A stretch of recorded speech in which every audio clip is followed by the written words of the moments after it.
I think it's fair to say you've been on quite a flip-flopping journey when it comes to President Trump. You once called him a terrible human being, then you became his White House chief of staff. Yes. Then after January 6th, you resigned from the government, and you said you wouldn't vote for him again, then you did vote for him again last year. A man you know incited an insurrection against the US government. Why? You also said, I do not think you can be a reasonable person and say that Donald Trump should be president again. Yeah, I think so you're not a reasonable person. Look, American politics is a nasty business. Are you saying basically don't pardon the violent criminals from January the 6th? I thought that was He came in and pardoned nearly 1,600 people, many of whom attacked police officers, many of whom were prosecuted for having deadly weapons, many of whom had other convictions or pending charges for manslaughter, drug trafficking, rape, sexual assault of minors. Trump pardoned them all against the advice of his own people. What kind of person does that? I thought it was a bad decision. Wow, guys, you have to see this. Mehdi Hasan just completely dismantled one of Trump's top MAGA guys, Mick Mulvaney.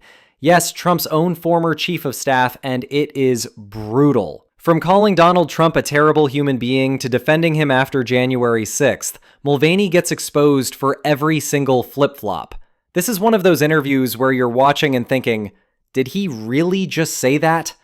Stick around, because it only gets worse from here. I think it's fair to say you've been on quite a flip-flopping journey when it comes to President Trump. You once called him a terrible human being, then you became his White House chief of staff. Yes.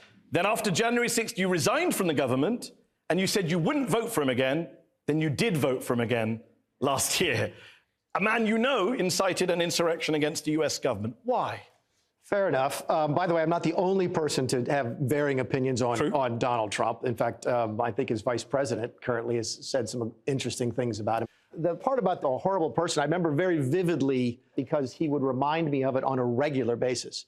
I was running for Congress at the time, and I had a debate that evening that the Access Hollywood tape came out. Yes. This is the one where he said you grab women by the privates and so forth. I gave a candid answer to it.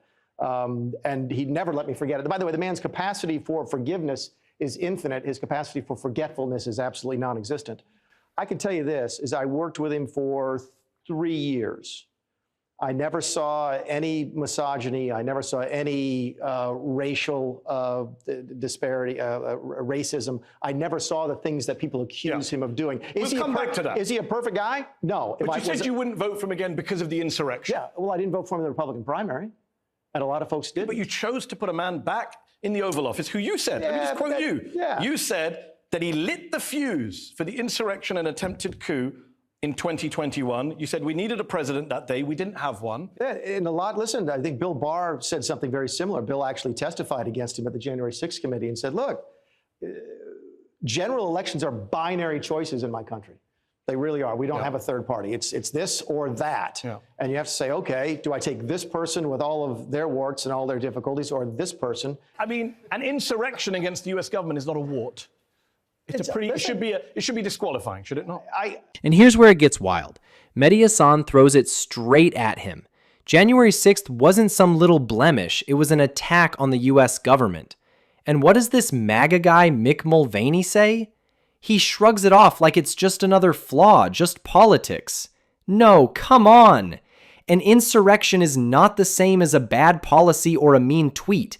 It should be disqualifying. Interview former President Trump defending rioters who chanted, "Hang Mike Pence," during the January 6th Capitol insurrection. The audio is from an interview with ABC News' Jonathan Karl, conducted at Mar-a-Lago back in March. Karl asked him whether he was worried about Vice President Mike Pence's safety during the riot. Mr. Trump then said it was, quote, common sense for rioters to call for Pence to be hanged. Were you worried about him during that siege? Were you worried about his safety? No, I thought he was well protected, and I had heard that he was in good shape. No, because I had heard he was in very good shape. But no. You heard those chants. That was terrible. I mean, it was, he could have. Well, the people were very angry. They were saying, "Hang Mike Pence." Because it's common sense, John. It's common sense that you're supposed to protect. How can you, if you know a vote is fraudulent, right? How can you pass on a fraudulent vote to Congress? According to the former president's own administration, the 2020 election was the most secure in American history, and there was no evidence of any widespread vote. That's Donald Trump's own words. That's what Mulvaney is downplaying. A sitting president saying it's common sense for his supporters to threaten to kill his own vice president. If this was happening in any other country, we'd be calling it authoritarianism. But here, Mulvaney and the rest of MAGA bend over backwards to pretend it's no big deal. And that's how democracies crumble, not just by the wannabe strongman, but by all the enablers who normalize the unthinkable. I quit over it. I quit over it for a different reason.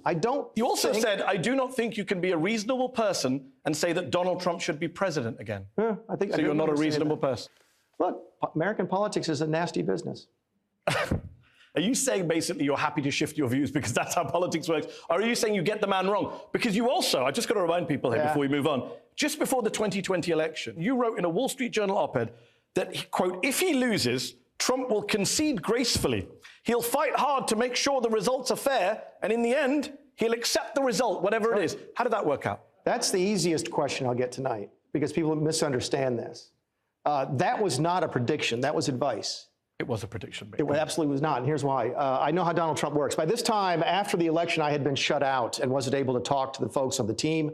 I believe that the RNC was lying to people like myself who were trying to encourage a discussion about the election and so forth. People stopped taking my phone calls, and I knew how Donald Trump takes information. And one of the things he reads religiously is the op-ed pages of the Wall Street Journal. I wrote that piece for an audience of one. So you didn't believe he was going to hand over power? You didn't just write an op-ed. You went on CNBC and said, I recommend that he accept a peaceful transition of power, which I think he would do absolutely. That sounds like a prediction, which was wrong. I was, again, advising the gentleman, and he did not take my advice. He hasn't taken your advice on a lot of major issues. I think you were one of those people, including his vice president, his attorney general, who said, don't pardon the violent criminals from January the 6th. I thought that was came in and pardoned nearly 1,600 people, many of whom attacked police officers, many of whom were prosecuted for having deadly weapons, many of whom had other convictions or pending charges for manslaughter, drug trafficking, rape, sexual assault of minors. Trump pardoned them all against the advice of his own people. What kind of person does that? I thought it was a bad decision. I don't know why he did it. If you're not in the... Okay, this part right here is just insane. Mehdi Hasan presses Mick Mulvaney on Trump pardoning nearly 1,600 people, many of them violent rioters who attacked police on January 6th. And what does Mulvaney say? Quote, I thought it was a bad decision. I don't know why he did it. That's it. That's his defense, a shrug. Let's just watch this short clip because it says everything. Trump's own people bragging about pardoning the January 6th rioters, and listen closely to what they call them. So this is a big one. First, we have a list of pardons and commutations relating to events that occurred on January 6, 2021. Okay, and how many people is this? I think this order will apply to approximately 1,500 people, sir. So this is January 6th. These are the hostages. Approximately 1,500 for a pardon. Yes. Full pardon. Full pardon or commutation? Full pardon. We have about 6 commutations in there where we're doing further research. Nice to see you again.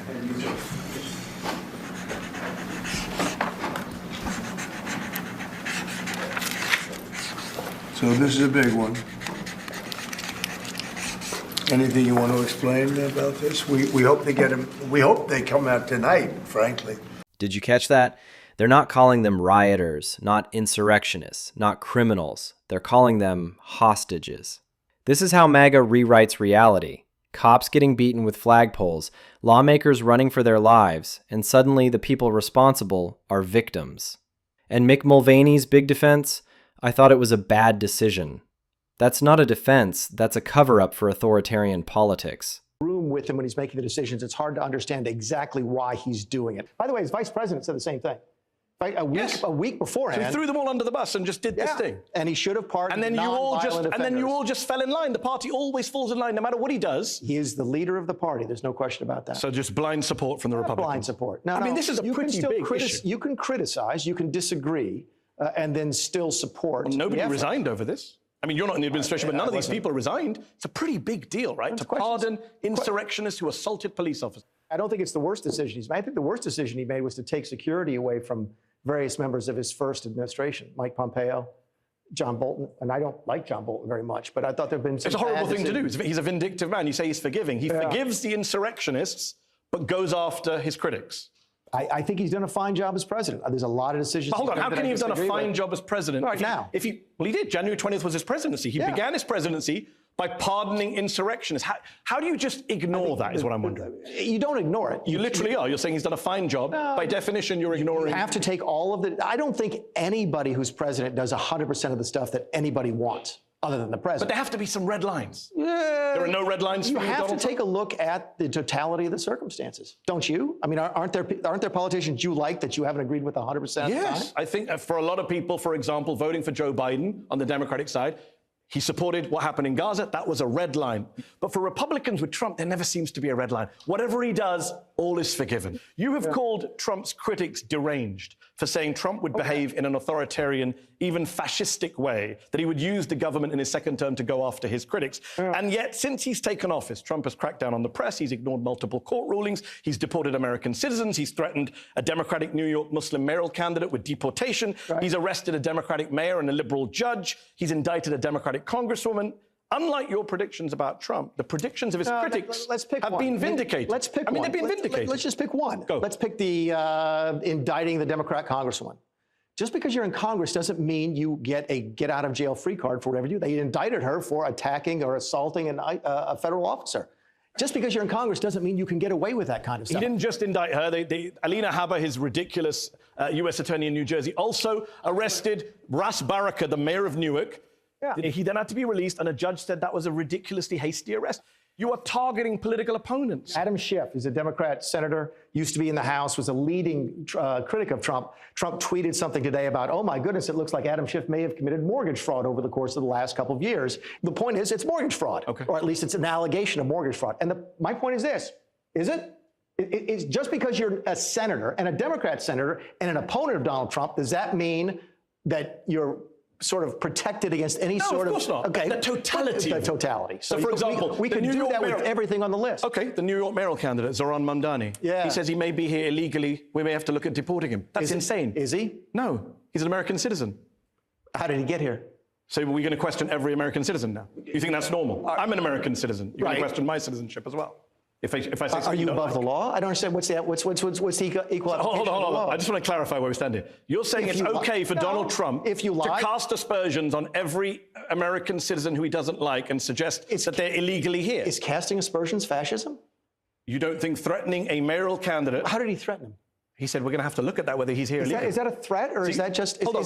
But Do you think that's normal? Where was this defense, Mehdi? Where was this defense when Donald Trump was charged criminally for paying back a loan early at his business? That's your description. That's your description. My description is of what multiple grand juries and prosecutors disagree with you on. Is no more one-sided than your list. But what's interesting is during that period, we were told that the Democrats were weaponizing government against Trump. And I'm saying to you, that was projection. That is exactly what Trump is doing now. He's tasking the government to go after his opponents. That is what I'm saying. I had Democrat friends of mine reach out to me and say, the thing about charging Trump criminally for financial stuff in his business, that stuff worried them the most, because it was setting a precedent that they were worried would come back and be used against them, which is exactly what it appears to be happening with Mr. Schiff. So you're admitting it's revenge?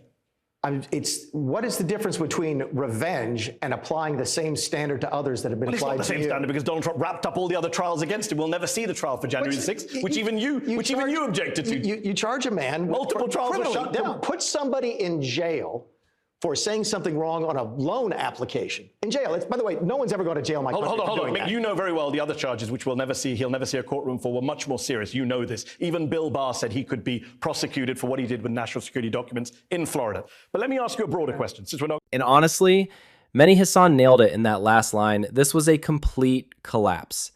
Mick Mulvaney came in trying to defend Trump, but the second Mehdi hit him with the receipts, he had nothing. First the hypocrisy, then downplaying January 6th, then shrugging off the pardons, and finally trying to normalize outright authoritarianism. That's not a defense, that's surrender. And that's the bigger picture here. There is no real MAGA defense. It's just excuse after excuse, moving the goalposts and pretending there are no red lines.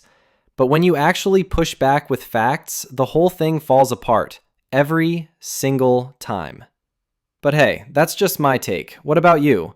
What do you think was Mulvaney's worst moment here? Let me know in the comments. And if you liked this breakdown, don't forget to hit like, subscribe, and I'll see you in the next one.